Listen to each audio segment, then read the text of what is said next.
perfección. Una de las grandes diferencias entre los dos pactos, una de las grandes diferencias, si no es que la más grande diferencia, es que el antiguo pacto no pudo perfeccionar a nadie. Amén. El antiguo pacto no pudo perfeccionar a nadie. ¿Ok? Y la perfección, más bien es la perfección, Federico. Buenas noches. Bienvenido. La perfección. ¿Ok? Entonces, el antiguo pacto no pudo perfeccionar a nadie. Era incapaz de hacerlo. Y la palabra nos enseña por qué. ¿Ok? Pero hoy vamos a ver cómo es que el Señor ha creado un diseño. El Señor es un Dios de diseños. Y este diseño que el Señor nos ha mostrado y en el que nos ha incluido es un diseño de perfección. Amén. Y para Él enseñar cómo es que ese diseño de perfección no es improvisado, sino siempre ha sido el plan de Dios. Vamos a leer un poquito en el libro de Hebreos. Ahora vamos al capítulo 7. Y en el capítulo 7 ustedes saben que ahora la palabra nos empieza a hablar de alguien que aparece allí y que es indispensable para poder entender la perfección, el perfeccionamiento. ¿Y a quién me refiero que es indispensable que entendamos un poquito, por lo menos? Pero yo sé y entiendo que es profundo y que hay mucho que se puede hablar de ello. Y es a quién me refiero: a Melquisedec. Vamos a ver el capítulo 7, que ya lo viene hablando desde el capítulo 5, desde el capítulo anterior también el capítulo 6, viene hablando sobre Melquisedec. ¿Por qué? Porque si se quiere conocer, si se quiere entender la perfección, tenemos que ver un poco, tenemos que mirar lo que nos deja ver el sacerdocio de Melquisedec. ¿Ok? Este sacerdocio de Melquisedec no tiene muchos registros en la palabra, no hay mucho registro de él, pero sin embargo el escritor de Hebreos le da una gran importancia. Y se nota que él lo que quiere hacer es les quiere enseñar de este sacerdocio eterno que deja ver Melquisedec y que es importantísimo conocer para después poder arribar a la perfección a la que hemos sido incluidos en Cristo Jesús. Amén. Entonces, el escritor de Hebreos le da una gran importancia a el conocer el sacerdocio de Melquisedec. Lo vemos desde Hebreos capítulo 5, escribe allí, versículo 1 al 11, que ya lo hemos leído, ya pasamos por allí, Hebreos 5 del 1 al 11, allí empieza a hablar de este sacerdocio, y vemos cómo es que este Melquisedec es un orden divino del cual viene nuestro Señor Jesucristo para conocer al Rey de Justicia. Qué interesante. ¿Y por qué? ¿Por qué quiero? ¿Por qué estoy comentando todo esto? Porque se acuerdan que el escritor de Hebreos les dice que él quisiera enseñarles, ¿verdad? Él quisiera haberles enseñado más sobre esto, pero por causa de que ellos no se encontraban en la madurez y se habían hecho tardos para oír, él no les pudo enseñar más sobre el asunto de la justicia. Entonces, el escritor de Hebreos sabía que tenía que hablar de Melquisedec, porque este es el orden sacerdotal del que viene Cristo. Pero para conocer al Rey de Justicia, escribe allí que eso es lo que significa Melquisedec. Escribe allí Melquisedec.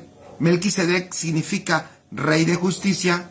Para conocer a este Rey de Justicia, nos deja ver el escritor de Hebreos que se requiere madurez.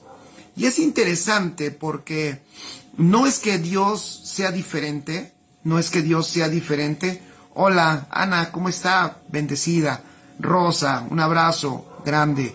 Gina, ¿cómo están? Bienvenidas, bienvenidos todos. Amén. Entonces, ¿por qué? Porque muchos conocen al Muchos conocen al Señor Salvador, desde Palenque, sí, Ana, cómo no, qué tiempo maravilloso disfrutamos allá en Palenque, Chiapas. Un abrazo a todos, se les recuerda y se les ama muchísimo. A David, a mi buen amigo David Vázquez, un abrazo grande. Para conocer al Rey de Justicia, escribe en tus notas, se requiere madurez. Para encontrar al Jesús sanador, no se requiere madurez. Para encontrar al Jesús proveedor, tampoco se requiere madurez. Para encontrar al Jesús salvador, tampoco se requiere madurez. Pero para encontrar y entender al Rey de Justicia, sí se requiere un grado de madurez. Y yo meditando en esto decía, es cierto. Verdaderamente, cuando hablamos de sanidad, cuando hablamos de provisión, cuando hablamos de salvación, prácticamente todos esos aspectos no requieren un gran conocimiento de nosotros o un gran avance en nuestra vida, en la madurez. Pero si estamos hablando o si queremos hablar de justicia, que es perfección, pues obviamente allí sí se requiere que nuestra alma esté caminando, esté avanzando hacia la madurez. ¿Por qué? Porque el escritor de Hebreos sabe que nosotros somos transformados a la imagen de lo que conocemos de Él. Escribe esto: somos transformados a la imagen de lo que conocemos de Él. Mientras vamos conociendo de Él, somos transformados de gloria en gloria, dice el libro, la carta a los Corintios, ¿verdad? Como en un espejo, miramos al Señor como en un espejo y somos transformados de gloria en gloria. Entonces, cuando el escritor de Hebreos habla de ir hacia adelante, recuerden, está hablando de caminar hacia la perfección. No está hablando de ir hacia adelante como hacia la nada. No, es específico. Es ir hacia adelante significa la perfección. Caminar a la perfección. ¿Y quién es la perfección? Escribe allí, pues la perfección es Cristo. Amén.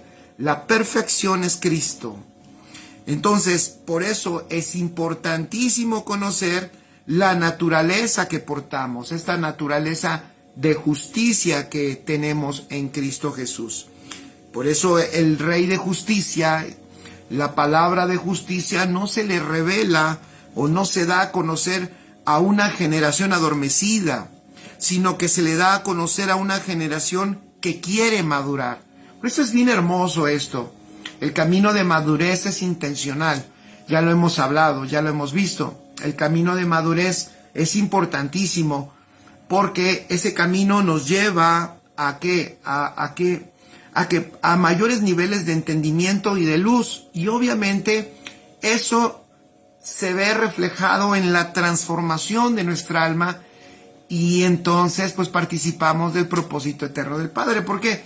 El propósito del Padre, ¿cuál es? El propósito de Papá es que Él sea manifestado, que Él sea visible. Él lo quiere llenar todo de Cristo. Él quiere ser conocido y llenar toda la tierra de Él. Pero eso no puede suceder si no caminamos en esa intención de madurar. Entonces hemos estado hablando muchísimo. De hecho, este programa se llama Una Palabra que Forma, porque la intención de reunirnos cada miércoles es precisamente lanzar una palabra formativa, ¿verdad? Una palabra que nos rete, una palabra que incluso nos pueda incomodar. Casi siempre está Mirna, creo que es la que más recuerdo, que muy frecuentemente Mirna dice: gracias por la exhortación, pastor, gracias por la exhortación. Y de repente yo me quedo pensando y digo, otra vez, ¿no? Otra vez parece que es a veces una llamada de atención, a veces hasta pareciera que un poquito como que una corrección, ¿verdad? Parece que cada rato es correctivo, pero me acordaba de cómo se llama este programa y me quedo tranquilo porque al final no es tanto que yo busque hacer que sea así la palabra. Realmente creo que es algo que Dios ha estado enseñándonos, esa es la verdad. Incluso tengo hasta problemas a veces de ponerle los títulos, porque cuando yo termino de configurar aquí la palabra que el Señor nos trae, de repente ya estoy pensando, ¿y cómo le llamamos? ¿Y cómo le llamamos? ¿No? Y siempre me doy cuenta que llevo un ingrediente de corrección. ¿Por qué? Porque la intención es que la palabra que sea lanzada sea una palabra formativa. Y bueno, hemos estado hablando que cada avance en nuestra vida requiere un despojo de algo. Nunca lo olvides, ¿eh? El proceso de crecimiento es un proceso de despojo, Siempre hay un despojo de algo para que haya un avance, un incremento de Cristo en nuestra vida. Por eso es que el Rey de Justicia no se da a conocer a una generación adormecida, una generación que no quiere avanzar, una generación que ha perpetuado la niñez, una generación que ha perpetuado el infantilismo, una generación que solamente busca lo suyo, una generación que solamente está acostumbrada a recibir. Bueno, va a ser una generación que no va a poder disfrutar las riquezas de la justicia de Dios en su propia vida. Amén. Una generación que quiere madurar y que tiene anhelo de conocerle, sin embargo, sí puede probar y podrá disfrutar las profundidades de las riquezas de nuestro Señor. Maravilloso. Entonces, vamos a ver un poquito, porque es muy profundo, hablar de Melquisedec, hablar de su orden sacerdotal, lo que nos deja ver, pues es hermoso. Podemos extraer muchísimas cosas. Así que vamos a Hebreos capítulo 7, ¿va? Vamos a Hebreos capítulo 7 y vamos a ver qué es lo que dice el escritor de Hebreos. Interesante que el escritor de Hebreos habla de este sacerdocio cuando en la Biblia prácticamente hay unos cuantos versículos que se encuentran, creo que en Génesis 14, a partir del versículo 18, en la aparición de Melquisedec solo está alrededor de unos 4 o 5 versículos y es lo único que aparece.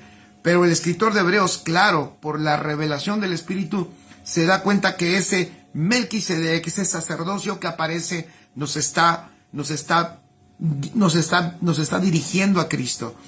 El escritor de Hebreos toma lo que Melquisedec muestra y entonces él se da cuenta y además le enseña a la iglesia que realmente este Melquisedec lo que está mostrando es el sacerdocio eterno de nuestro Señor Jesucristo y que además en ese orden es en el cual nosotros operamos, ¿verdad?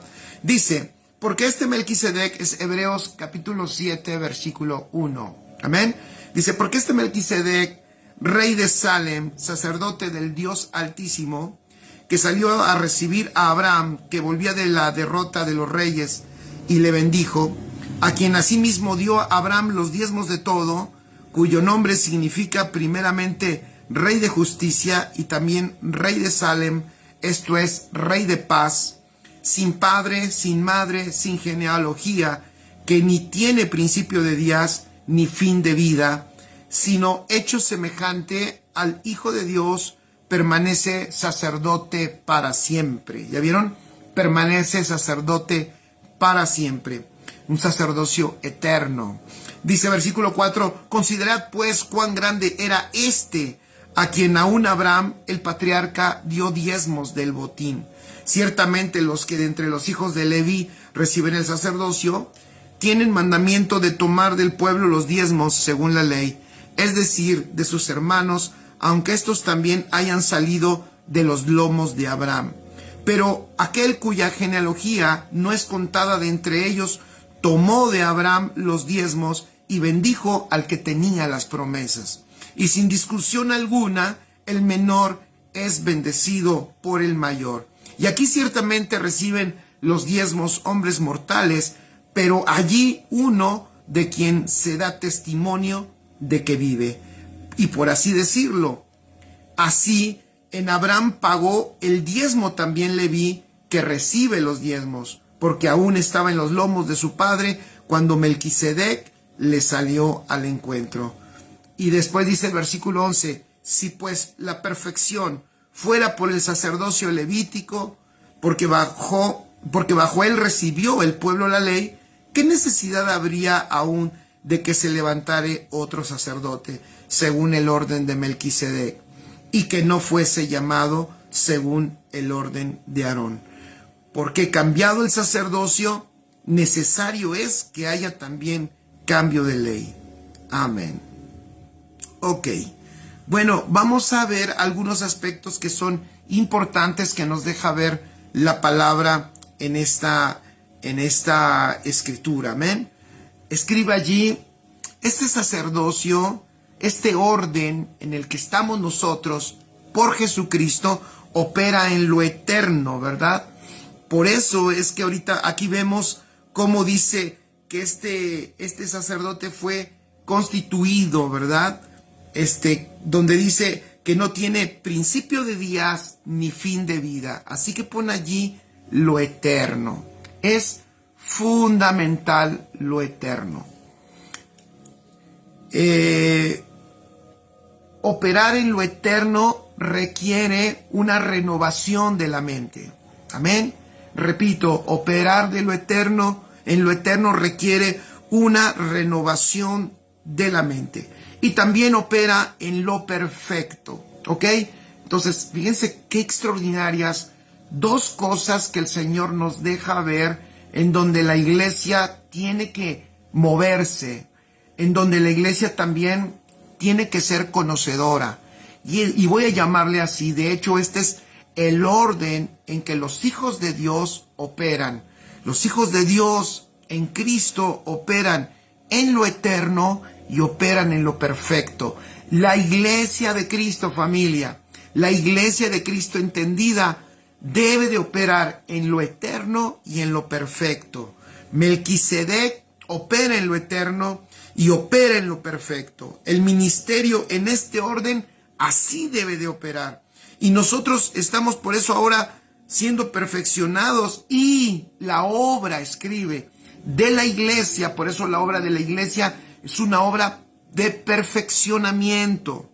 La iglesia, si hablamos, ¿se acuerdan que he hablado y he tomado? Me encanta, de hecho lo he dicho mucho. Si ustedes son analíticos, sabrán que sí ha habido algunos aspectos que he repetido bastante, que a mí me impactó lo que el apóstol Pablo dice allá en Colosenses capítulo 1. O sea, en Colosenses capítulo 1 el apóstol Pablo a mí me parece que dice algo fabuloso, porque deja ver el apóstol Pablo lo que él entiende que es la obra de Dios, y él dice que la obra de Dios, la labor de la iglesia, es presentar perfecto a todo hombre. O sea, el apóstol Pablo entendió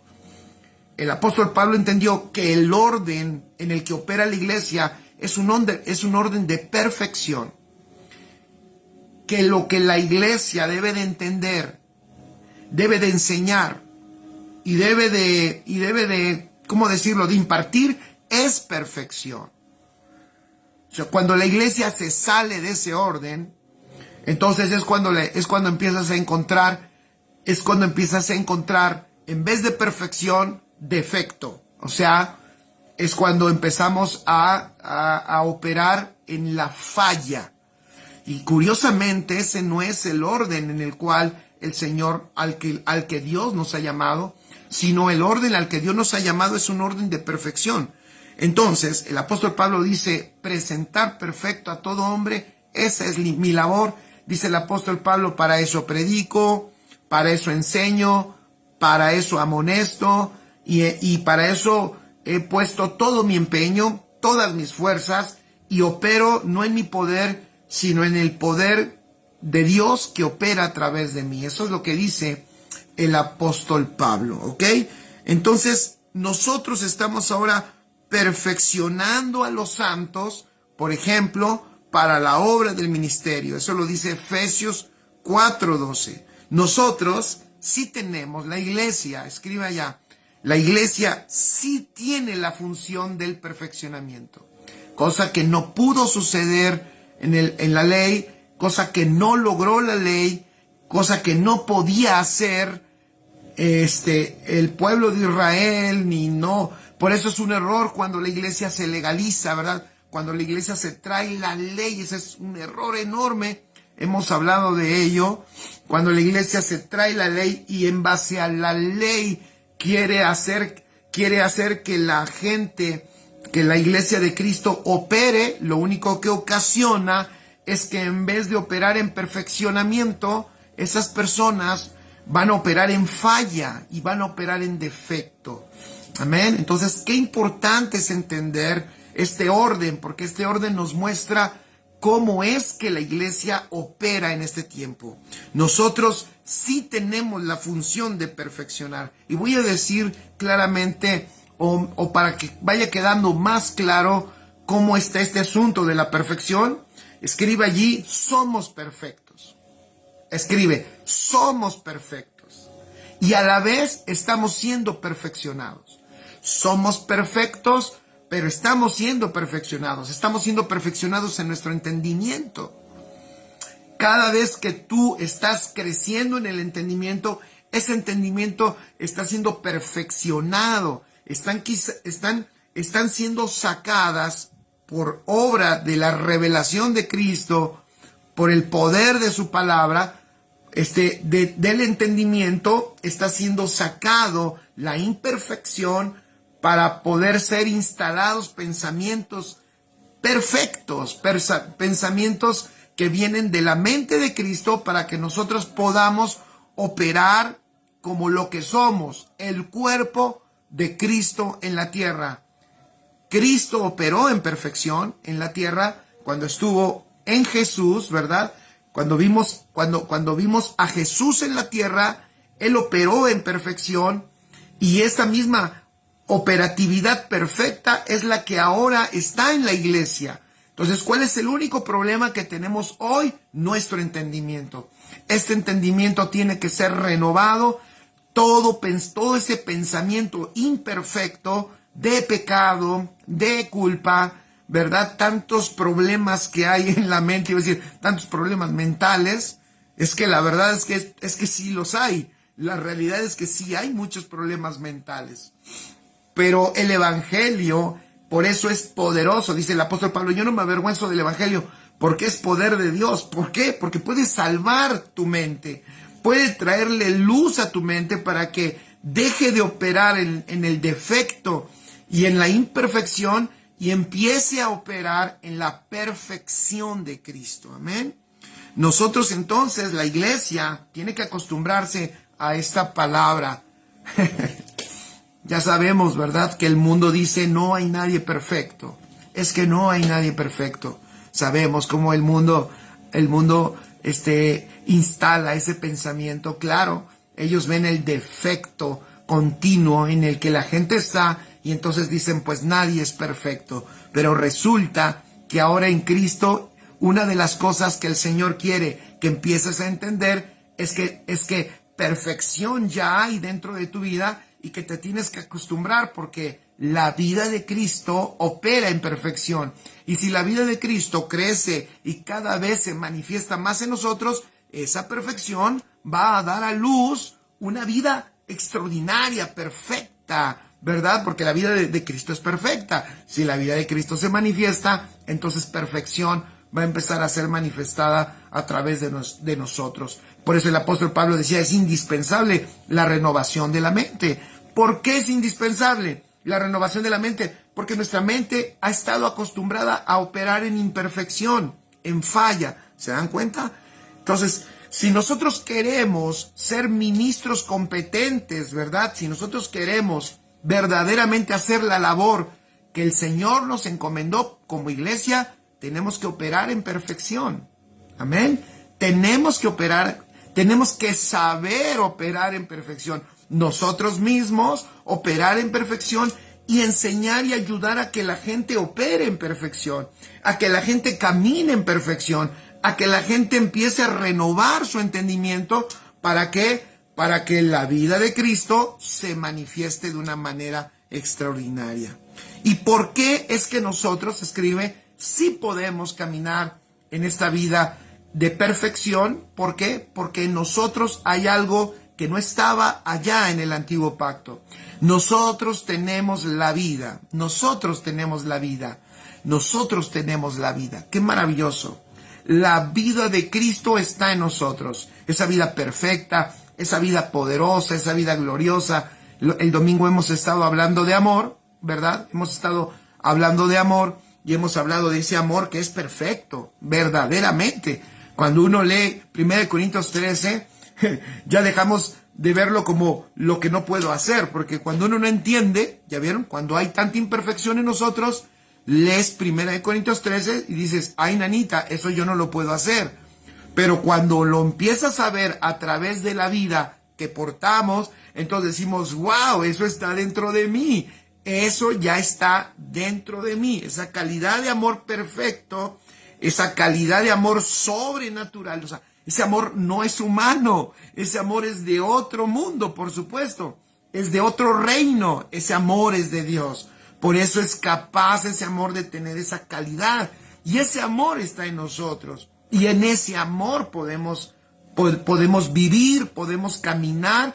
Y ese amor puede fluir. Y eso es maravilloso. Entonces, tenemos la vida. Nosotros, pone allí con letras enormes, nosotros tenemos la vida. Nunca olvidemos que lo más maravilloso que nos pasó en esta salvación no es que nos haya sanado de una enfermedad. Lo más maravilloso que nos pasó es que nos dio su vida. Familia, eso es lo más hermoso. Ese es el milagro más extraordinario. Cuando tú valoras el milagro de la vida que Dios te dio, entonces lo demás no es lo más importante. Es cuando tú valoras ese milagro, si los otros milagros no suceden, tú no desertas, tú no te desanimas, tú no te decepcionas, porque has recibido el milagro más extraordinario, que la vida de Dios, díganme si no es maravilloso, que la vida de Dios perfecta esté en nosotros, habitándonos, transformando nuestra alma, hermoso, transformando todo nuestro interior, esa vida de Dios, avanzando para manifestarse. Eso es extraordinario.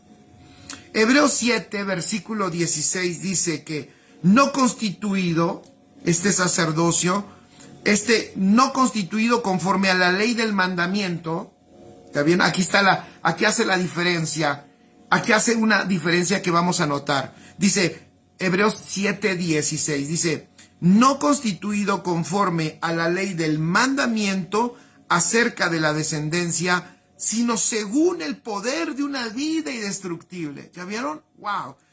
¿Qué está diciendo? Escribe ahí en tus notas. Está haciendo, el escritor de Hebreos, el autor de los Hebreos está haciendo un contraste. Aquí hay un contraste fundamental. Está contrastando el mandamiento lo está contrastando con la vida. Extraordinario. El mandamiento con la vida. Dice, no constituido conforme a la ley del mandamiento. Está hablando de que este sacerdocio no fue constituido en la ley del mandamiento, sino según el poder de una vida indestructible. ¡Wow! Entonces, ¿qué está haciendo? Está contrastando el mandamiento con la vida. ¿Por qué? Porque la ley puede darnos un mandamiento. La ley puede darnos un mandamiento, mas no puede dar vida. La ley puede dar un mandamiento. De hecho, la ley está dando muchos mandamientos, pero da mandamientos, pero la ley no puede dar vida. La vida vino a nosotros por Cristo Jesús. Extraordinario. Un aplauso para nuestro Señor Jesucristo.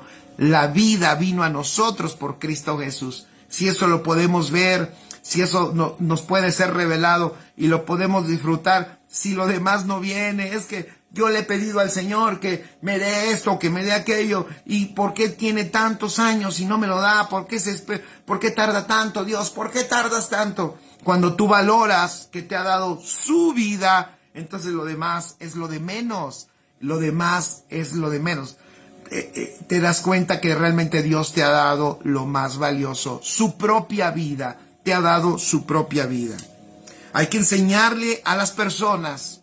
Escucha esto, una iglesia entendida le enseña a las personas que son perfectas en Cristo Jesús, que son completos en Cristo Jesús, que son perfectos.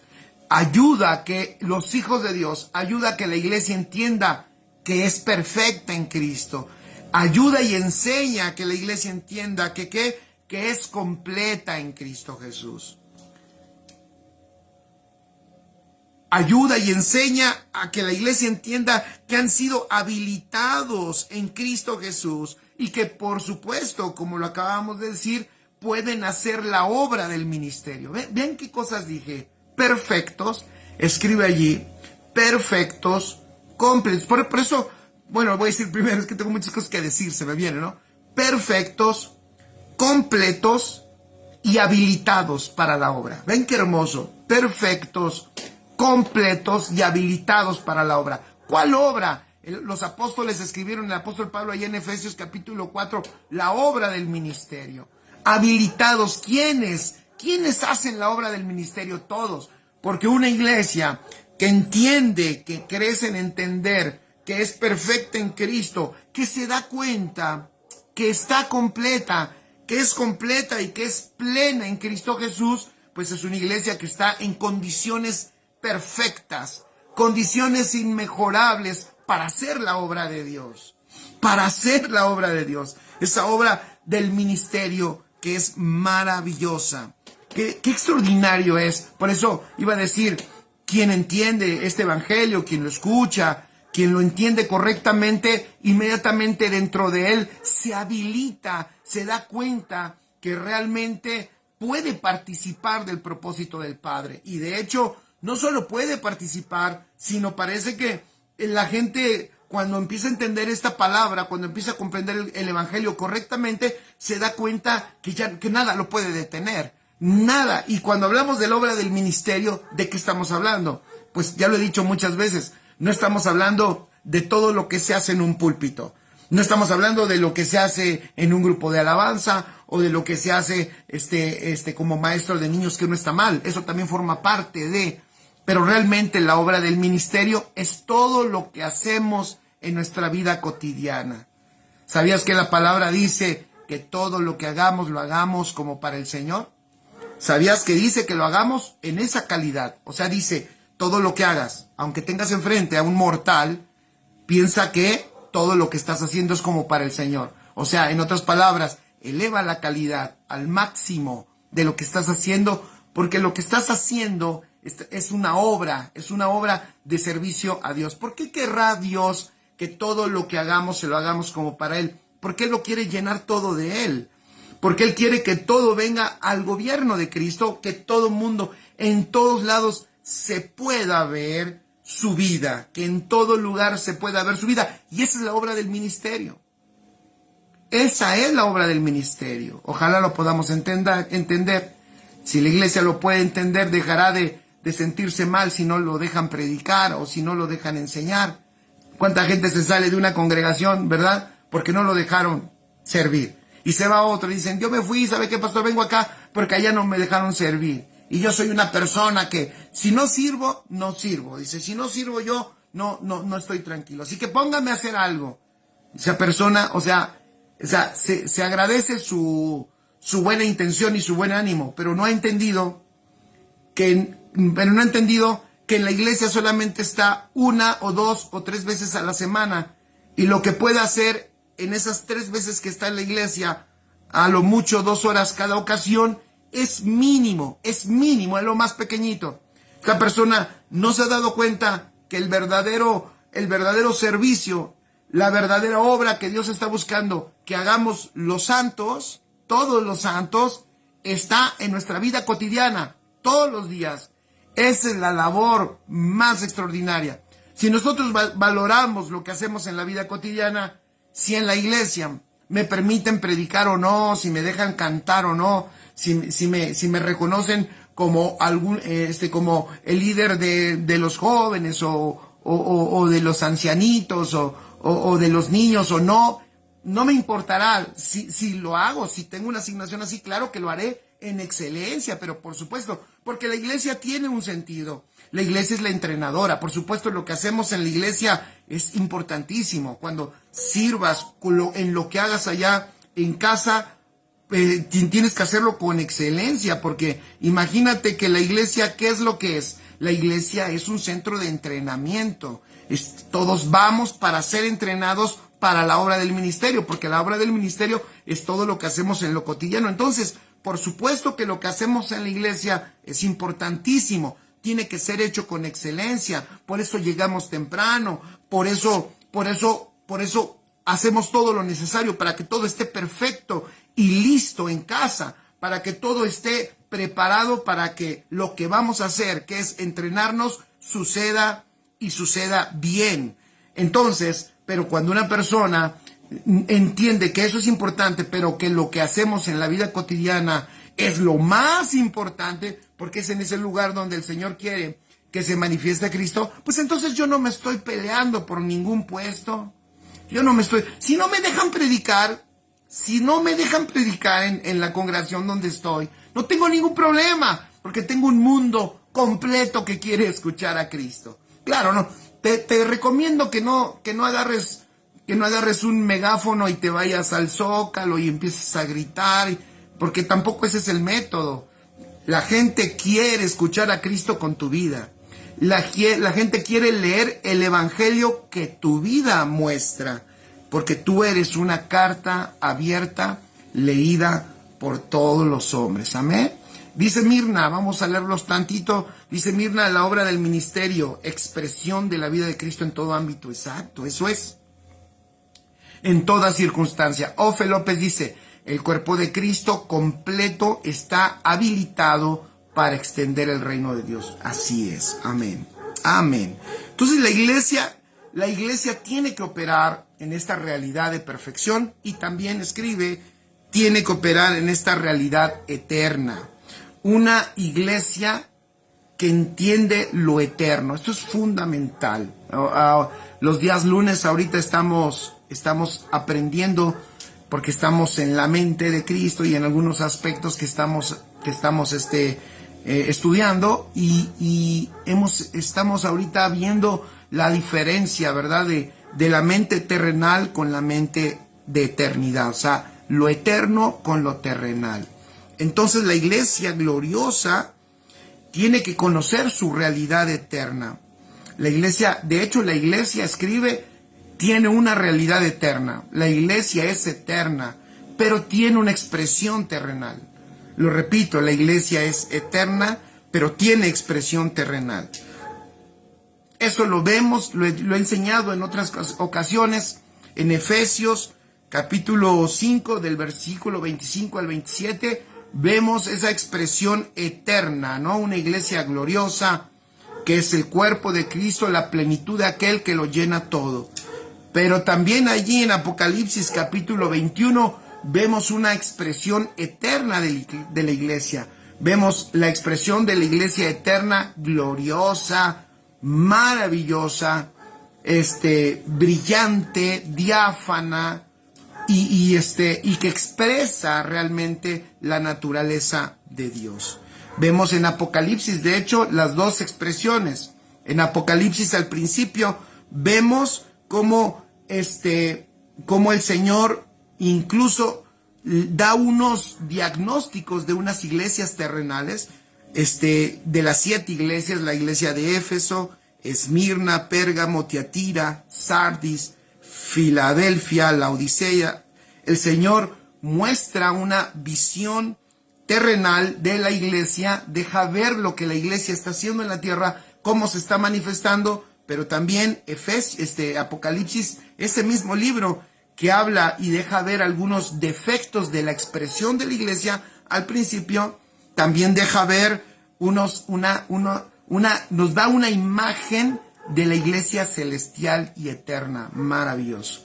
Flor Campos dice, por eso es importante entender que es Cristo expresándose en nosotros y para eso tenemos que vivirlo. Exactamente. Cristo expresándose en nosotros y por eso tenemos que vivirlo. Salir a la calle como merolico, dice Noemí. Sí, eso no es la mejor estrategia. La mejor estrategia es que nuestra vida sea un evangelio que todos lean y que mis acciones sean una expresión de la vida de Cristo. Amén. Entonces, Abraham vio la realidad eterna. Un ejemplo que me gusta mucho recordar y que es hermoso es Abraham. Pon allí Abraham. Abraham vio la realidad eterna. Vio la realidad eterna de la iglesia. Eso me encanta. Y cuando él la vio, fíjense, él la ve y sabe que no es para él, pero él ve esa realidad y él en fe, al ver esa realidad eterna de la iglesia, eso transformó su vida aquí en la tierra, su caminar fue diferente. Eso es lo que nos deja ver Hebreos capítulo 11, versículo 9 y versículo 10. Amén. Hebreos 11, 9 y 10. Dice, por la fe habitó como extranjero en la tierra prometida, como en tierra ajena, morando en tiendas con Isaac y Jacob, coherederos de la misma promesa, porque esperaba la ciudad que tiene fundamentos, cuyo arquitecto y constructor es Dios. Qué maravilloso. O sea, Abraham, Dios le permite ver, vean, le permite ver la realidad eterna. Y él, cuando ve la realidad eterna, aunque está en Canaán, que era la tierra prometida, ya está en la tierra de promesa. O sea, en la tierra que Dios le prometió, él ya estaba. Y cuando está allí, él dice, no, esta no es la verdadera tierra. No, yo quiero la verdadera tierra. Yo quiero ¿qué? La verdadera tierra. La tierra que tiene fundamentos. ¡Qué maravilloso! La ciudad que tiene fundamentos. Escribe allí, la iglesia es una ciudad. Eso no lo tiene que revelar Dios. La iglesia es una ciudad. La ciudad que tiene fundamentos. Y cuyo arquitecto y constructor, ¿ya vieron quién es? El arquitecto. ¿Quién es el arquitecto? Es el que hace el diseño. Y cuyo arquitecto, o sea, cuyo responsable del diseño es Dios y también es el constructor. No solo es el arquitecto el que la diseñó, sino es el que la construye. Entonces, por favor, pon allí una iglesia que opera en este orden, sabe que no puede cambiar el diseño, no puede modificar, y de hecho tenemos una labor de conocer el diseño, de entenderlo cada vez mejor, y tampoco nosotros construimos esta iglesia. El constructor es Dios, Él es el que la edifica. Nosotros somos colaboradores de Él, nosotros somos servidores de Él, y lo que hacemos nosotros es prácticamente lo que Él nos pide. Solamente eso, lo que Él nos pida que hagamos, pero nosotros no estamos construyéndola. Quien la construye es el Señor. Extraordinario. Entonces, por eso es que cuando Abraham ve esa realidad eterna, él dice, wow, no, Señor, ¿sabes qué? Híjole, aunque yo sé que no es para mí, pero ¿qué es lo que hace? Lo que dice el versículo 9. Empezó a habitar como extranjero. ¿Qué es habitar como extranjero en una tierra? Fíjense, ¿qué es habitar como extranjero? No echar raíces. Bueno, es algo que hizo Abraham por la fe en aquel tiempo, sin tener a Cristo dentro. Nosotros que tenemos a Cristo dentro, que su vida nos da testimonio que no somos de aquí, aunque estamos aquí. Y aunque somos buenos administradores o queremos ser buenos administradores de lo que nos corresponde hacer aquí, la vida de Cristo en nosotros, su vida en nosotros nos da testimonio que tenemos nosotros obviamente una ciudadanía celestial mayor que esta. De hecho, verdadera, una ciudadanía verdadera. Y ni aún así cometemos el error muchas veces, el grave error de terrenalizarnos.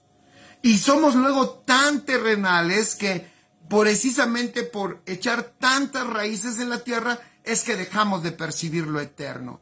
Él percibió lo eterno, en una medida Abraham percibe lo eterno y quiere seguir percibiéndolo, y la manera es como cuando tú dices, oh, ya vi esto y no quiero dejar de verlo.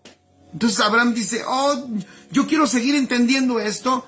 Él entendió que la única manera de seguir percibiendo lo eterno era no terrenalizándose.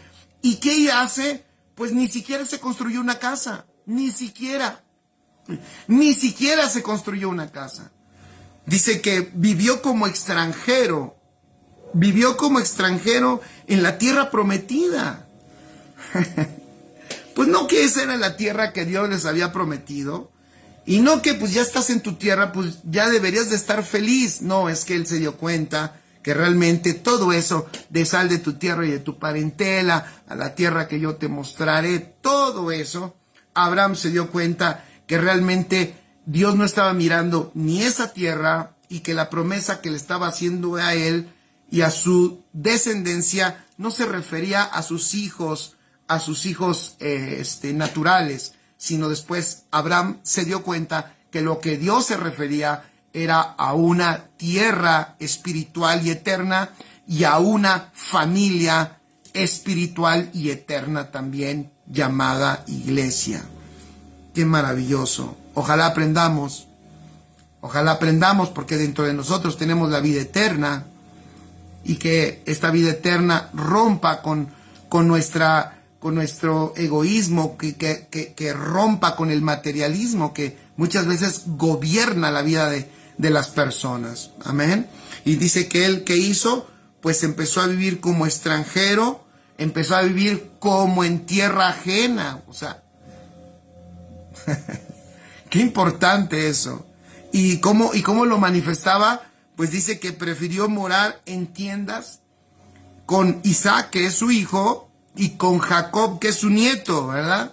O sea, un hombre que fue capaz, no solo él dijo, bueno, a lo mejor no me toca a mí, no lo sabía todo, pero él pensó, a lo mejor le toca a mi hijo, le tengo que enseñar a mi hijo. Fíjense qué importante, le tengo que enseñar a mi hijo que esto no es todo. Aunque tiene mucho, hay quien dice que Abraham, creo, ayúdenme si es así o no, pero hay quien dice que Abraham llegó a ser el hombre más rico del mundo en su tiempo. Llegó a ser, si no el más rico, uno de los más ricos del planeta. Y aún siendo uno de los más ricos del planeta, le dice a su hijo, esto no es todo. No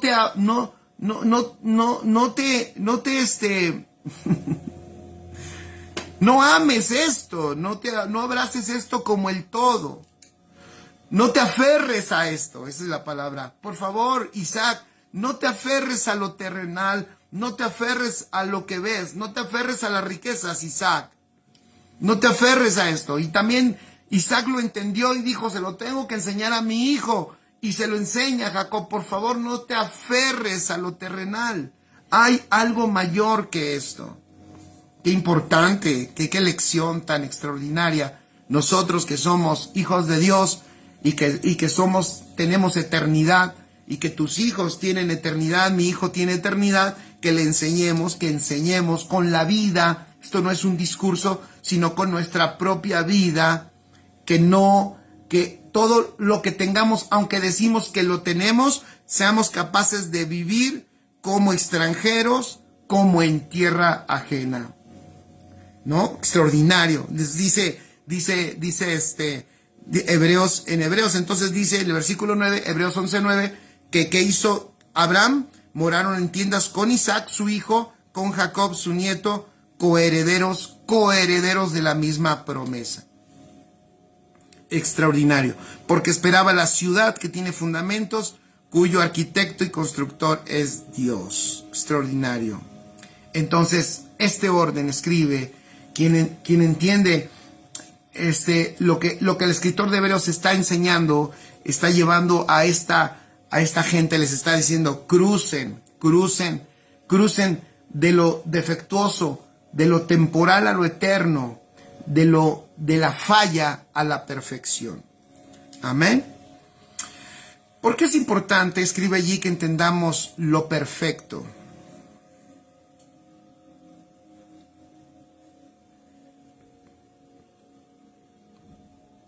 Porque eso nos va a permitir dar un énfasis en el evangelio que enseñamos. Cuando no entendemos lo perfecto, repito, cuando no entendemos lo perfecto, el énfasis muchas veces termina siendo condenación. Por eso las normas humanas y religiosas cambian, pero los principios del evangelio eterno, de este sacerdocio eterno, no cambian. Son principios eternos, son permanentes. Es un sacerdocio de justicia. El énfasis de este sacerdocio no es la condenación, sino la justificación, la perfección.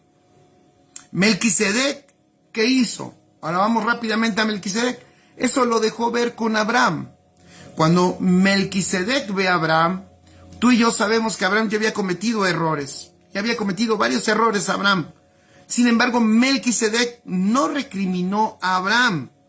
No le dijo a Abraham, hey, ponte a cuentas porque mira, hiciste esto con tu esposa, no confiaste en Dios y te regresaste a Egipto. Oye, fallaste, Abraham, fallaste. Cuando Dios te dijo que salieras de tu tierra y que también salieras sin tu parentela, te llevaste a tu sobrino. O sea, fuiste desobediente también, no lo hiciste completamente como Dios quería. No, Melquisedec no recriminó a Abraham.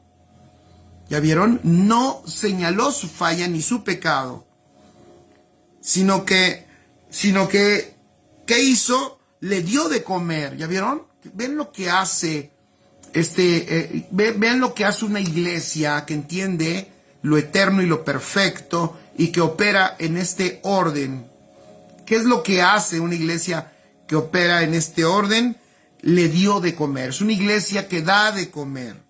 Le dio vino y lo declaró justo y bendecido. O sea, eso es lo que hace Melquisedec. Le dio de comer, le dio vino, lo declaró justo y bendecido. O sea, lo bendijo. Lo declaró justo y bendecido. ¡Qué extraordinario! Por eso es importante, si tú, Dios te ha dado ese enorme privilegio de enseñar la palabra a la iglesia de Cristo, hoy tenemos que entender que operamos en este tiempo, con estas características. Nuestra función no es enfatizar la culpabilidad de las personas, ni el pecado de las personas, ni enfatizar la ira de Dios, ¿no? Cuando fue lo de la pandemia, tantas cosas que se dijeron, tantas cosas que se hablaron, ahí surgió realmente que es triste decirlo, pero que muchas veces, aunque somos iglesia, no se conocía a Dios como se debía conocer. Y entonces se veía a un Dios que nos estaba castigando, que estaba Él trayendo un juicio y todo eso. Obviamente, ¿por qué? Porque no se entiende, no se comprende el orden en el que ahora nosotros estamos. Entonces, no pertenecemos a ese orden de la ira que viene sobre el mundo, a ese orden del pecado y de la culpa. Aunque haya gente que diga, esta iglesia está mal porque ya no habla del pecado, porque ya no habla del arrepentimiento. Y yo luego les digo, es que arrepentimiento, ¿a qué te refieres? Si te refieres a ese arrepentimiento de llorar todo el tiempo, de estar llorando, si te refieres a arrepentirte de estar llorando, bueno, tienes razón. Ahora no estamos trabajando sobre esa manera de entender el arrepentimiento. Nosotros vemos el arrepentimiento como lo que significa un cambio de mentalidad, un cambio de mente. Eso es lo que hacemos todo el tiempo, todos los días. A lo mejor no caen lágrimas, pero a veces sí. Cuando nos arrepentimos de qué, o sea, en otras palabras, cuando saco algo de mi mente que no es verdad, el engaño y la mentira, y lo desinstalo, y entonces se instala la verdad en mi vida. Eso es arrepentirse. Metanoeo, cambio, noeo, mente, cambio de mente, y eso solo puede ser producido por la vida de Dios en nosotros, por el escuchar la verdad. Eso es arrepentimiento. Entonces todo el tiempo estamos en un proceso de arrepentimiento. En ese sentido, tú y yo nos tenemos que seguir arrepintiendo, porque hay muchas cosas en nuestra mente que no tienen que ver con la verdad y con lo verdadero, y estamos arrepintiéndonos. O sea, somos nobles en dejar eso que no es Cristo, que logramos identificar por el Espíritu, y entonces lo soltamos y lo dejamos, y el Señor nos da su verdad, y somos nobles en que esa verdad se instale en nosotros. Arrepentimiento es eso. Eso es verdadero arrepentimiento. Porque ¿de qué sirve una persona que llora? Lo hemos visto, puede llorar porque algo sucedió, hizo algo y se arrepiente, decimos, porque yo digo, ya no lo vuelvo a hacer, pero a la vuelta de la esquina lo vuelve a hacer. Pues te das cuenta que solo lloró y a lo mejor lo que tuvo fue remordimiento. Y remordimiento es otra cosa, pero remordimiento no es arrepentimiento. Amén. Entonces, no pertenecemos a ese orden del juicio y del castigo, sino nosotros bendecimos, nosotros declaramos el propósito eterno de Dios, declaramos que la tierra es llena del conocimiento de la gloria de nuestro Señor y pensamos como Dios porque tenemos la mente de Cristo. Este orden de vida de la iglesia, este orden es un orden que produce paz, porque también dice ahí Hebreos que es rey de Salem, que significa rey de paz. ¡Qué maravilloso! Toda iglesia que opera en esta realidad es un lugar de paz. Yo espero que eso esté sucediendo en Casa de Justicia, que toda la gente que esté tocando la vida de ustedes, mi vida puede encontrar paz, puede encontrar refugio, puede encontrar amor, y no nuestro amor, el amor de Cristo que nos habita. Amén. Una casa en donde no haya juicio para las personas ni condenación, sino podamos ser vehículos de que las personas tengan luz de la perfección de Cristo que está en ellos. Y si hay algo que no es Cristo, por supuesto, si hay algo que no es pecado, nosotros no somos los indicados para sacarlo de la vida. Que sabemos en una casa correcta es la propia palabra, es la propia vida de Dios que saca lo que no es de Dios. Es la propia palabra la que destruye, la que desarticula, la que desinstala las mentiras. O sea, no es la labor de un hombre, de un pastor. Por eso ha habido tanto problema. ¿Por qué? Porque queremos hacer la labor que no nos corresponde. Queremos hacer la labor que no nos toca. No nos toca a nosotros sacar el pecado de una persona. Esa es labor de Dios. No nos toca a nosotros tampoco convencer a alguien de que está caminando mal y que ahora hay que convencerla de que camine bien. Esa no es nuestra obra, esa es la obra de Dios. Nosotros tenemos que conservar el orden en el cual operamos, ese orden de perfección. Tenemos que enseñarle a la persona cuál es su verdadera realidad, su correcta identidad en Cristo Jesús. También tenemos que enseñarle a esa persona que aprenda a verse en lo eterno, que tenga una perspectiva de eternidad. ¿Ya vieron cómo Abraham, cuando tuvo una perspectiva de eternidad, Abraham fue transformado? O sea, cambió su vida, su manera de vivir fue cambiada. Ven el poder de la perspectiva eterna. Nada más medítenlo. Si una persona cambia de perspectiva y empieza a operar en lo eterno, cambia su vida inmediatamente. Cambia su vida en todos los aspectos. Administra de una manera diferente lo que tiene, porque ahora comprende lo eterno, porque desde lo eterno ve todo lo que está pasando a su alrededor y desde lo eterno administra todo lo que es y lo que tiene, porque ahora comprende cuál es la realidad eterna. Entonces, esa es nuestra labor, esa es nuestra labor. Y mira, cuando una persona comprende lo eterno, ya lo dije, cuando una persona empieza a verse en la perfección de Cristo, cuando una persona se da cuenta que se ha hecho la paz entre Dios y nosotros, entonces, cuando una persona empieza a ser edificada en esa realidad, todo lo que no es Cristo empieza a salir de su vida. Un sacerdocio que produce paz, rey de Salem. ¿Qué es esto? ¿Por qué creen que Abraham le dio los diezmos a Melquisedec? Yo te voy a decir, no lo dice la Biblia, pero es hasta lógico. ¿Por qué Abraham le dio los diezmos a Melquisedec? ¿Porque Melquisedec se los pidió? No, de hecho Melquisedec no se los pidió. Melquisedec no andaba pidiendo diezmos. Lo vuelvo a repetir, Melquisedec no andaba pidiendo diezmos. Melquisedec lo que estaba haciendo era bendiciendo a Abraham. Le dio de comer. ¿Y por qué Abraham responde y da el diezmo? Porque mira, seguramente seguramente lo que había en Abraham, lo que produjo en Abraham, Melquisedec, fue paz, fue seguridad.